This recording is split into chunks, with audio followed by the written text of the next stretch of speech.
Chapter 5. The Rescue of the Tin Woodman. When Dorothy awoke, the sun was shining through the trees, and Toto had long been out chasing birds around him and squirrels. She sat up and looked around her. Scarecrow, still standing patiently in his corner, waiting for her. "We must go and search for water," she said to him. "Why do you want water?" he asked. "To wash my face clean after the dust of the road, and to drink so the dry bread will not stick in my throat. It must be inconvenient to be made of flesh," said the Scarecrow thoughtfully, "for you must sleep and eat and drink. However, you have brains, and it is worth a lot of bother to be able to think properly." They left the cottage and walked through the trees until they found a little spring of clear water, where Dorothy drank and bathed and ate her breakfast. She saw there was not much bread left in the basket, and the girl was thankful the Scarecrow did not have to eat anything, for there was scarcely enough for herself and Toto for the day. When she had finished her meal and was about to go back to the road of yellow brick, she was startled to hear a deep groan nearby. "What was that?" she asked timidly. "I cannot imagine," replied the Scarecrow. "But we can go and see." Just then, another groan reached their ears, and the sound seemed to come from behind them. They turned and walked through the forest a few steps, when Dorothy discovered something shining in a ray of sunshine that fell between the trees. She ran to the place and then stopped short with a little cry of surprise. One of the big trees had been partly chopped through, and standing beside it with an uplifted axe in his hands was a man made entirely of tin.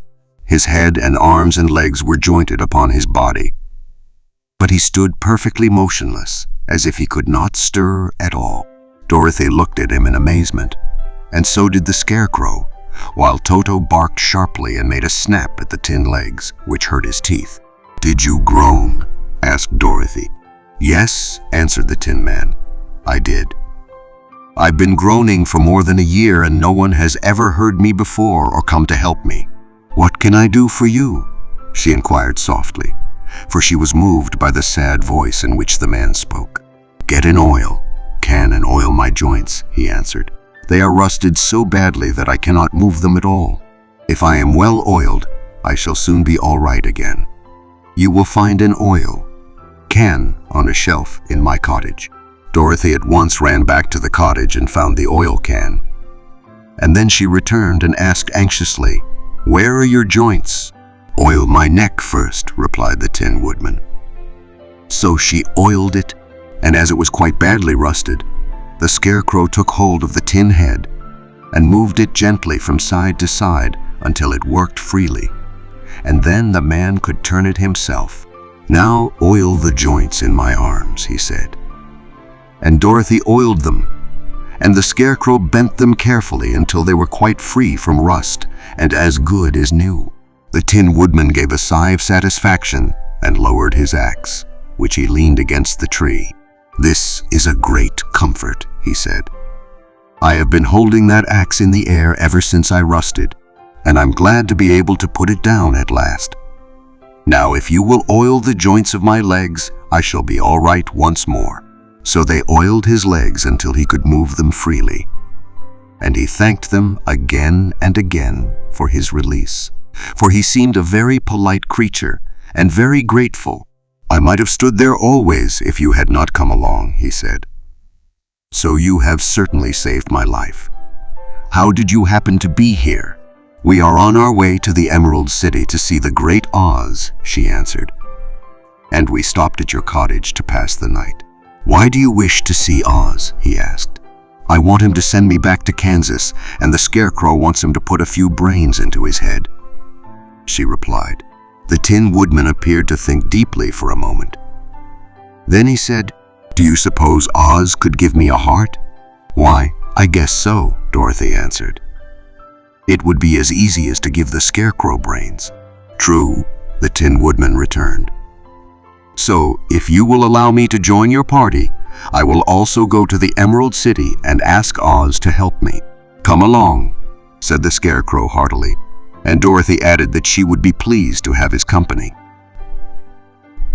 So the Tin Woodman shouldered his axe, and they all passed passed through the forest until they came to the road that was paved with yellow brick.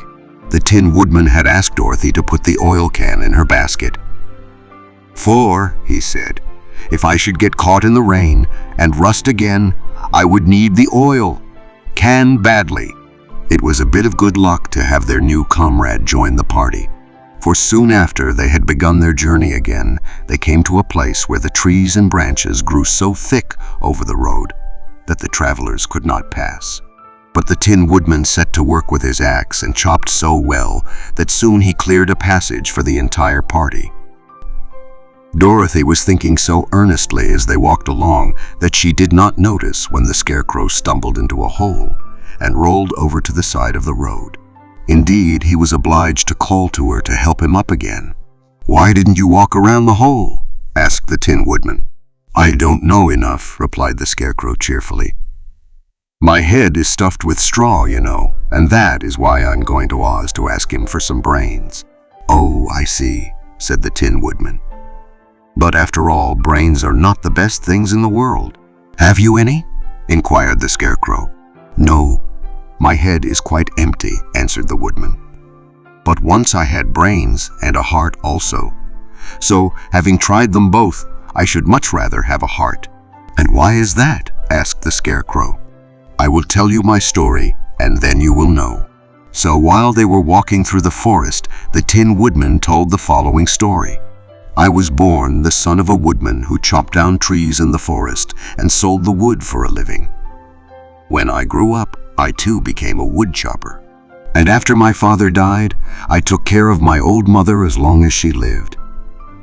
Then I made up my mind that instead of living alone, I would marry, so that I might not become lonely. There was one of the Munchkin girls who was so beautiful that I soon grew to love her with all my heart. She, on her part, promised to marry me as soon as I could earn enough money to build a better house for her. So I set to work harder than ever, but the girl lived with an old woman who did not want her to marry anyone. For she was so lazy, she wished the girl to remain with her and do the cooking and the housework. So the old woman went to the Wicked Witch of the East and promised her 2 sheep and a cow if she would prevent the marriage. Thereupon, the Wicked Witch enchanted my axe, and when I was chopping away at my best one day, for I was anxious to get the new house and my wife as soon as possible, the axe slipped all at once and cut off my left leg.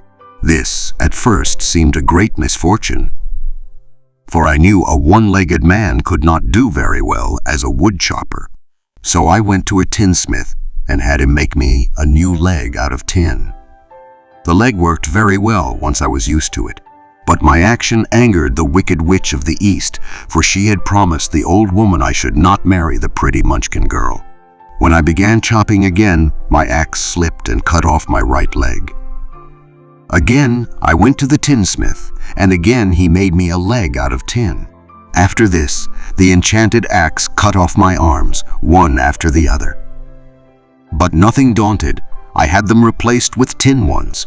The Wicked Witch then made the axe slip and cut off my head, and at first I thought that was the end of me. But the tinsmith happened to come along, and he made me a new head out of tin. I thought I had beaten the Wicked Witch then, and I worked harder than ever, but I little knew how cruel my enemy could be. She thought of a new way to kill my love for the beautiful Munchkin maiden, and made my axe slip again, so that it cut right through my body, splitting me into 2 halves. Once more, the tinsmith came to my help and made me a body of tin, fastening my tin arms and legs and head to it by means of joints, so that I could move around as well as ever. But alas, I had now no heart, so that I lost all my love for the Munchkin girl, and did not care whether I married her or not. I suppose she is still living with the old woman, waiting for me to come after her. My body shone so brightly in the sun that I felt very proud of it, and it did not matter now if my axe slipped, for it could not cut me. There was only one danger, that my joints would rust. But I kept an oil can in my cottage and took care to oil myself whenever I needed it. However, there came a day when I forgot to do this, and, being caught in a rainstorm, before I thought of the danger, my joints had rusted, and I was left to stand in the woods until you came to help me. It was a terrible thing to undergo. But during the year I stood there, I had time to think that the greatest loss I had known was the loss of my heart. While I was in love, I was the happiest man on earth. But no one can love who has not a heart, and so I am resolved to ask Oz to give me one. If he does, I will go back to the Munchkin Maiden and marry her.